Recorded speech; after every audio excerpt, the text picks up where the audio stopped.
কলেজের সবচেয়ে সুন্দরী মেয়েটার চোখের নিচে বেশ গাঢ় কালি, চেহারায় ক্লান্তি ভাব, উস্কো খুস্কো চুল। গোছানো মেয়েটার সব কাজেই এখন অগোছালো ভাব। সারাক্ষণ গ্রুপ চ্যাট আর ফ্রেন্ড সার্কেল মাতিয়ে রাখা মেয়েটার একমাত্র কাজ রুমের এক কোণে হেডফোন গুজে বসে থাকা। আর ছেলেটা, আতেল খ্যাত ছেলেটা, এখন আর বই খুলে সূত্র মুখস্থ করে না।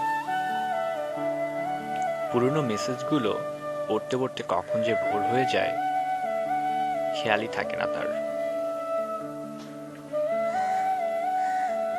গোলাপি ঠোঁটের কারণে বন্ধুদের কাছে পচানি খাওয়া ছেলেটার সেই গোলাপি ঠোঁটেই কখনো থাকে গোল্ড লিফ বা ব্যানসন।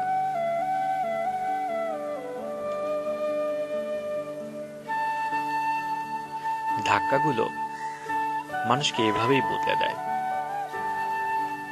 এরা স্মৃতিতেই মেতে থাকে, চাইলেও এড়ানো যায় না তাদের। হাজারো মিথ্যা আশ্বাস দিয়ে নিজেকে দমিয়ে রাখা যায় ঠিকই, কিন্তু দিন শেষে রাতের অন্ধকারে মস্তিষ্ক হার মানে।